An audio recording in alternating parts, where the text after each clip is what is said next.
Bonjour à toutes et tous, bienvenue dans Mon œil, le podcast engagé de l'ONG Public Eye.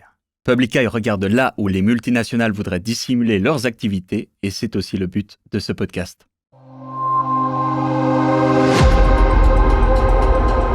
Mon œil, le podcast engagé de Public Eye.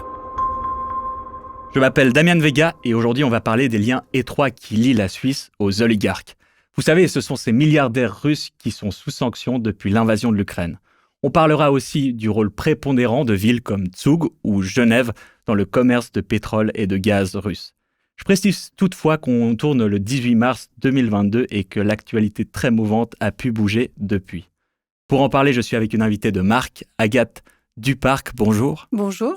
Agathe, tu es enquêtrice matières premières chez Public Eye. Autrefois, tu as travaillé pour des médias comme Le Monde ou Mediapart. Et tu es spécialiste de la criminalité économique et de la Russie dans laquelle tu as vécu près de 9 ans. Je me réjouis d'en parler, notamment de ton expérience de terrain, mais peut-être qu'on peut commencer avec une question plus générale pour les profanes qui nous écoutent et moi-même. Qu'est-ce qu'un oligarque ? Oui, c'est vrai que c'est un peu galvaudé ces temps-ci, on en parle même sous nos latitudes, mais en Russie, ça veut dire très précisément des hommes qui se sont enrichis après la chute de l'URSS et qui se sont enrichis d'une certaine manière, à savoir qu'ils ont profité de leur lien avec le pouvoir politique.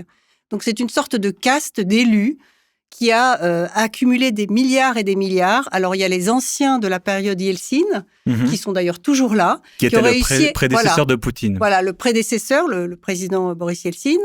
Ces gens ont survécu. Pour certains, il y en a qui ont été écartés. On a vu, par exemple, Boris Berezovsky, qui était vraiment une éminence grise, qui faisait la pluie et le beau temps au Kremlin, qui a été exilé à Londres, qui est mort dans des circonstances très bizarres.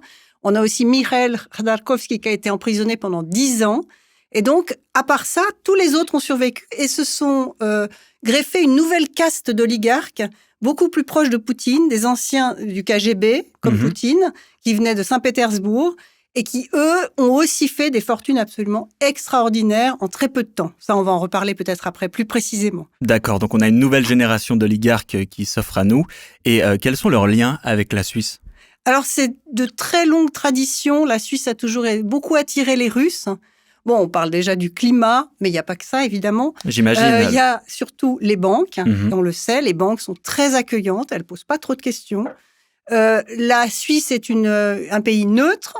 Et ça, pour les oligarques, c'est extrêmement important parce qu'ils évoluent quand même dans un milieu assez changeant. On le voit là actuellement. Oui. Donc, ils ont besoin d'avoir une sorte de base arrière, en quelque sorte, qui leur permet éventuellement d'envoyer leurs enfants, leurs femmes, s'il le faut. D'ailleurs, je dirais que la plupart des enfants de ces oligarques ont étudié dans des collèges suisses, hors de prix, autour du Léman. Parce que ça leur permet d'être en lien avec une espèce d'élite internationale, c'est ça le Alors oui, il y a le aussi but ? ça commence comme ça. Les réseaux se forment aussi très vite. Ces fils d'oligarques qui deviennent eux-mêmes des oligarques. Finalement, tout le monde se rend compte. Et la Suisse est vraiment une base arrière. D'accord. Ça, je l'ai constaté à de nombreuses reprises. On peut parler d'oligarques très précisément. Parlons du coup de ce lien que la Suisse entretient avec les oligarques. La Banque nationale suisse, la BNS, parle de 10,4 milliards d'avoirs russes qui seraient en Suisse. Ça paraît beaucoup ? Alors non, c'est très peu. Et à mon avis, c'est faux. Parce qu'à mon avis, c'est beaucoup, beaucoup plus. C'est très sous-estimé comme chiffre. Moi, de nombreuses de mes sources me disent ils connaissent déjà plusieurs oligarques qui ont quelques milliards en banque ici. Donc non, c'est faux. Ce qui est combien, beaucoup du plus coup ? proche, c'est le chiffre qui est avancé maintenant par l'Association suisse des banquiers, qui parle de 150 milliards à 200 milliards de francs suisses dans les banques. C'est particulièrement dur de trouver ce type de chiffre à cause de l'opacité financière ? Bien sûr, on ne sait pas. Évidemment, la confidentialité, le secret bancaire, ça existe toujours. Et c'est d'ailleurs pour ça que les oligarques viennent ici.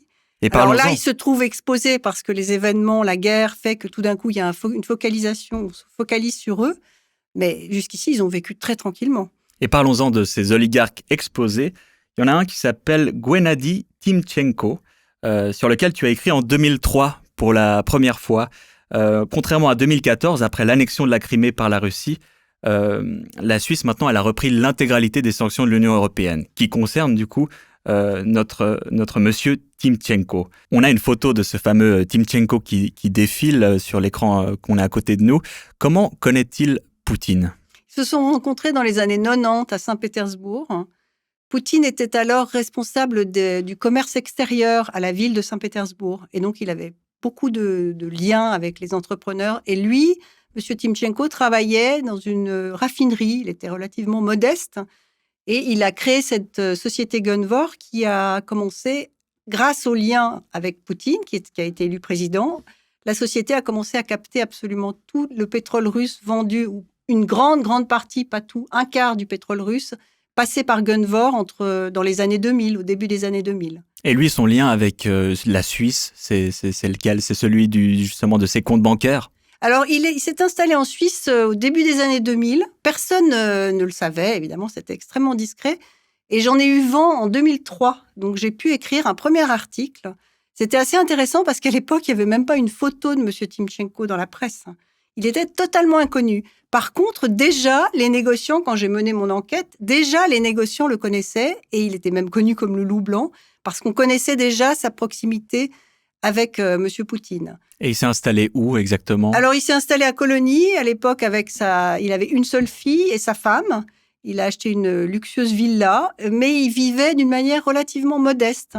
C'est-à-dire que c'était, d'ailleurs, même quand je l'avais eu au téléphone pour cet article, ça s'est terminé d'une manière sur une anecdote assez cocasse. C'est qu'il m'a laissé en disant « Bon, j'ai pas le temps de vous parler, j'ai des macaronis sur le feu, je dois m'occuper de mon déjeuner. » Donc, il se présentait comme un modeste retraité parce qu'il avait un forfait fiscal à l'époque. Donc, c'était vraiment quelqu'un qui faisait figure basse. Et c'est seulement à partir des années, je dirais en 2006, que son nom a commencé à sortir dans les médias anglo-saxons et que là, du coup, il a dû sortir à l'extérieur et se montrer beaucoup plus. Et c'est là qu'il a commencé aussi à monter des opérations de charité, de sponsoring culturel, etc.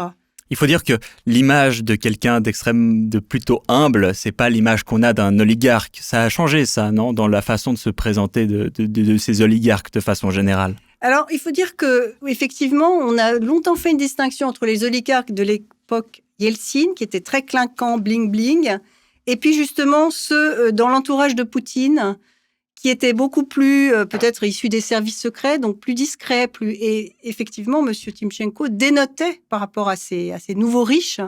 C'était quelqu'un d'assez... Mais ça n'empêche qu'il a des yachts, ça n'empêche qu'il a des propriétés à milliards. Enfin, oui. Bon, on est quand même dans un enrichissement fabuleux grâce au contact qu'il avait avec le pouvoir. Bon, ça c'est pour Timchenko. Est-ce qu'il y en a d'autres qui ont des liens avec la Suisse? Alors moi, j'aimerais vous parler d'un oligarque qui est assez caractéristique aussi parce que lui, il est devenu sénateur. Il est au Conseil de la Fédération en Russie, donc c'est quelqu'un de très important. Il est sénateur du parti au pouvoir, Russie Unie. C'est l'équivalent du Parlement pour Oui, voilà, c'est l'équivalent du Sénat. Okay. Et donc, lui, avant, il a fait une fortune colossale dans le pétrole, dans le gaz, dans les engrais. Et quand il a été élu au Sénat, il s'est un peu démarqué de sa fortune. Et en particulier, à partir de 2013, une loi a été votée en Russie qui interdisait d'avoir des avoirs à l'étranger aux hommes politiques. Et là, qu'est-ce qu'il a fait? Il a transféré la totalité de son argent, des milliards, dans une fondation d'utilité publique, une fondation qui s'appelle la Fondation Souleymane Kerimov, qui est enregistrée à Lucerne. Bon, cette fondation, maintenant, elle a changé de nom, mais elle est dotée en millions de dollars et elle faisait des donations absolument extraordinaires, soit vers le Daghestan, soit vers la Russie, soit encore aussi, elle a, par exemple, financé le festival de films de Zurich, en partie. Donc, est-ce que tu as découvert des choses particulières sur cette fondation ou c'est difficile d'enquêter? Oui, c'est-à-dire qu'à l'époque, j'avais réussi à voir, parce qu'ils avaient publié leur rapport annuel. Maintenant, tout ça a complètement disparu. C'est-à-dire que le site a été complètement nettoyé et la fondation a changé de nom. Donc mais je les ai encore, puisque je les avais téléchargés à l'époque. Donc c'est plus opaque qu'à l'époque. Oui, on peut dire qu'effectivement, les fondations d'utilité publique ne sont pas obligées de publier leur rapport annuel maintenant. Enfin, ne l'ont jamais été. Et là, c'était exceptionnel d'avoir pu trouver ces rapports annuels. De manière générale, toi qui enquêtes depuis pas mal de temps sur ces oligarques, c'est quoi les difficultés qu'on rencontre quand on se confronte à ce genre de personnages? C'est pas facile parce que la plupart du temps, ces gens achètent non pas en leur nom propre, mais en faisant intervenir soit un homme de paille, soit un membre de leur famille. Donc effectivement, il faut avoir, par recoupement, il faut savoir que telle personne est proche de cet oligarque et que par conséquent, ça peut être un indice. Quelquefois aussi, les propriétés qu'ils achètent ou les yachts sont détenus par des trusts. Donc, il y a des montages extrêmement complexes qui font qu'effectivement, c'est pas évident de mettre un nom sur une propriété toujours. Mais là, on a quand même pas mal de visibilité avec ce qui se passe. Il y a des sites, j'ai vu, spécialisés même dans ce genre de choses. J'ai découvert hier un site spécialisé sur les yachts et les jets privés, et c'est vraiment pas mal parce qu'ils donnent les numéros des yachts, des jets privés. Enfin, il y a quand même une technique qui s'est mise en place pour traquer ces avoirs. D'accord. Et à titre personnel, et là c'est peut-être une question toute personnelle, tu t'es jamais senti inquiété par ces oligarques et le pouvoir qui pourrait dégager d'eux? Alors, depuis que j'habite en Suisse, non. Par contre, quand j'habitais à Moscou, il y a eu quelques épisodes qui n'étaient pas toujours très agréables. Mais je crois que les gens qui sont en danger, c'est surtout les Russes qui travaillent sur le terrain. Et on l'a vu avec le fonds Navalny, le fonds anticorruption d'Alexei Navalny, le dissident qui est en prison, enfin l'opposant qui est en prison. Eh ben, eux, ils sont menacés chaque jour. Et la plupart, d'ailleurs, ont quitté le territoire russe parce que ça devient beaucoup trop difficile d'enquêter sur ce genre de choses. On peut tout à fait le comprendre. J'aimerais te faire réagir à un document. C'est une intervention télévisée de Poutine qui parle justement de ces oligarques et de leur place actuelle dans son système politique. Я совсем не осуждаю тех, у кого вилла в Майами или на французской ривьере. Кто не может обойтись без фуагра, устриц или так называемых гендерных свобод. Но проблема абсолютно не в этом. А повторю, в том, что многие из таких людей по своей сути ментально находятся именно там, а не здесь, не с нашим народом, не с Россией. Alors c'est une intervention télévisuelle récente de Poutine où il parle des oligarques et j'essaie de traduire un petit peu. Il parle de ces gens qui sont habitués de la Riviera française, qui ne peuvent pas se passer de foie gras, d'huîtres et qui s'accommodent de ce qu'on appelle la liberté de genre, comme il le nomme. Le problème pour lui, c'est qu'ils sont mentalement aussi localisés là-bas et pas en Russie avec les leurs. Ça veut dire quoi exactement ? Alors, c'est la rhétorique de Poutine depuis plusieurs années, hein, les agents de l'étranger, la 5e colonne. On est revenu à une rhétorique purement soviétique. Et là, ce qui est intéressant, c'est de voir que finalement, il parle de la 5e colonne, hein, qui est contre la guerre, sa guerre, qui est soi-disant une guerre libératrice. Et en principe, il devrait parler de l'opposition. Et là, tout d'un coup, ça dévie sur les oligarques. Donc, à mon avis, c'est une très sérieuse... un très sérieux avertissement à ces oligarques, qui d'ailleurs, la plupart, il y en a qui sont partis de Russie, on le sait, hein. Certains se sont réfugiés soit en Espagne, soit à Londres. Parce qu'ils contestaient le pouvoir ? Non, parce qu'ils voient que les choses commencent à chauffer et que c'est compliqué, et puis qu'ils ont tous leurs avoirs sont bloqués. Donc, être en Russie actuellement, pour certains oligarques, qui ne sont pas forcément ceux qui appartiennent au cercle très étroit des oligarques poutiniens, c'est dangereux. Et donc, récemment, il y a eu un article assez intéressant dans Bloomberg qui parlait du sort de Michael Friedman. C'est l'un des plus grands banquiers qui est sous sanction et qui se retrouve maintenant complètement asséché au niveau de son cash. Il n'a plus rien et tous ses comptes sont bloqués, au point qu'il ne peut même pas payer sa femme de ménage. Donc, bon, évidemment, c'est pas ça qui nous fera pleurer, mais c'est pour dire que les sanctions frappent vraiment très, très fort. Donc, on peut tout à fait... Il y a des effets. Et on peut tout à fait imaginer qu'un certain nombre de ces oligarques qui étaient jusqu'ici fidèles à Poutine, ou qui du moins n'ouvraient pas la bouche, puissent quand même réagir. Certains d'entre eux, d'ailleurs, ont fait des déclarations, des statements en disant que cette guerre, il fallait absolument des pourparlers de paix. Enfin bon, donc... D'où, effectivement, le petit message adressé par Poutine dans cette intervention qu'on a vue plus haut, qui leur dit, attention, voilà, vous n'êtes pas des vrais patriotes. D'accord, il y a la nécessité de ramener son clan autour de soi. C'est ça, avec cette rhétorique patriotique, toujours la même, la 5e colonne, les agents de l'étranger, etc. Parce que maintenant, on est dans un moment quand même de polarisation et les oligarques vont devoir peut-être à terme choisir leur camp. Alors, on peut imaginer effectivement qu'il y ait un fossé entre ces oligarques poutiniens, vraiment ceux qui sont nés qui viennent du KGB souvent d'ailleurs, et les autres qui sont nés sous l'époque Boris Yeltsin. Il y en a qui sont vraiment devenus un peu, qui se sont européisés, si le terme existe. Ah mais tous sont ils avaient l'habitude d'aller voir des expositions à droite, à gauche, de prendre leur jet pour faire des courses. Enfin, je veux dire, c'est ça qui est terrible, de voir à quel point, finalement, ces oligarques qui soutenaient quand même un régime extrêmement dur et très va-t-en-guerre étaient en même temps complètement intégrés finalement dans tous nos pays et en Europe. Et avaient cette... donc là, je pense que les sanctions ont vraiment atteint leur but. Enfin, leur but. Elles sont très, très fortes. Les milliardaires russes, les oligarques, avant la crise ukrainienne, nous, en tout cas en Suisse, on les connaissait assez peu. Ils sont assez peu médiatisés, comme tu as dit. Qu'en est-il en Russie, toi qui as vécu 9 ans là-bas ? Alors, ils sont très connus en Russie. Effectivement, ils ne sont pas toujours appréciés. Les Russes sont très fatalistes, il faut bien le comprendre. Ok, ça veut dire quoi, ça ? Ils savent très bien, c'est-à-dire qu'ils comprennent... À la fois, ils ne sont pas très actifs, mais ils comprennent parfaitement les choses. Ils savent très bien que tous ces gens... Comment ils se sont enrichis de manière souvent illégale, qu'il y a des tas d'aspects de corruption derrière toutes ces fortunes qui se sont faites de manière très rapide. Donc, il y a quand même un sentiment relativement négatif vis-à-vis de ces oligarques. Et d'ailleurs, au départ, dans les années 90, au moment des privatisations, le gouvernement avait offert à la population des participations dans les entreprises sous forme de vouchers. C'était des espèces de petits bons, voilà. Pour et en investir. fait, c'était une blague parce que très rapidement, justement ceux qui allaient devenir les oligarques se sont jetés sur ces vouchers qui ont été rachetés pour des bouchées de pain, quelquefois même sous la menace. Parce que les gens n'avaient pas conscience de la valeur de ça ou ils ne savaient pas quoi en faire. Donc en gros, il y a eu cette histoire-là, elle reste très présente chez les Russes, effectivement. Et donc, il n'y a pas du tout de sympathie pour les oligarques. Alors ça, c'est pour l'ambiance en Russie. Je te propose de revenir en Suisse. Il y a beaucoup de mobilisations en ce moment. Par exemple, celle du 12 mars, dont je te propose un extrait.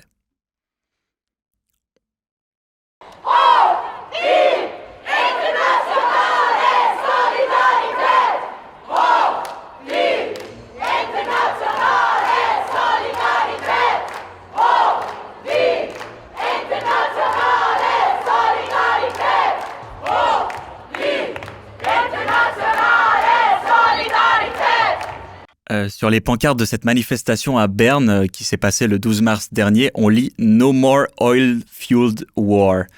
On ne veut plus de guerre qui soit nourrie par les hydrocarbures, le pétrole et leur commerce. C'est vrai ça ?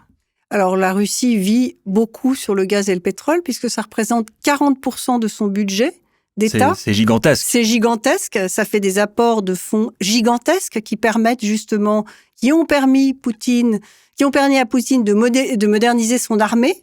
Maintenant, on voit que l'armée est à l'œuvre en Ukraine. Donc oui, il y aurait un levier d'action sur le gaz et le pétrole. Et d'ailleurs, les États-Unis l'ont compris. Ils ont interdit l'importation de pétrole. Ça, c'est pour les États-Unis. L'Union européenne en parle. Qu'en est-il de la Suisse ? Alors, la Suisse a un rôle énorme à jouer parce que non seulement elle abrite les fonds des oligarques, comme on l'a vu, mais en plus, ces mêmes oligarques ont des sociétés de négoce ici en Suisse. Et il y a surtout ces grosses boîtes de négoce qui ont des relations privilégiées avec la Russie, qui sont Trafigura, Vitol, Gunvor à l'époque, comme on l'a vu, qui importait un quart du brut russe, et Glencore aussi. Donc, c'est ici qu'il faut faire quelque chose. Je pense qu'elle aurait un rôle pionnier à jouer, la Suisse, pour une fois. Ça fait partie des revendications de Public Eye ? Oui, ça fait partie des revendications de Public Eye, d'être beaucoup plus proactive et de pas toujours être à la traîne et reprendre finalement les sanctions des uns et des autres. Avoir le courage de dire non, nous ne voulons plus de cette place du négoce qui effectivement non seulement abrite des oligarques qui ont fait leur fortune de manière peu scrupuleuse, on peut le dire, et ces grosses boîtes de négoce qui font la plupart de leurs profits aussi avec du pétrole russe, dans des conditions aussi avec des arrière-plans souvent extrêmement problématiques où la corruption est à l'œuvre. Le négoce du gaz et du pétrole comme le nerf de la guerre faite à l'Ukraine, ça me paraît une excellente conclusion. Merci beaucoup Agathe Duparc. Merci. Et merci à vous, chers auditeurs, auditrices, de nous avoir écoutés. Faites-nous vos retours, dites-nous ce que vous avez aimé, ce que vous pensez qu'on peut améliorer. Abonnez-vous et on se dit à la prochaine pour le prochain épisode. Mon œil, le podcast engagé de Public Eye.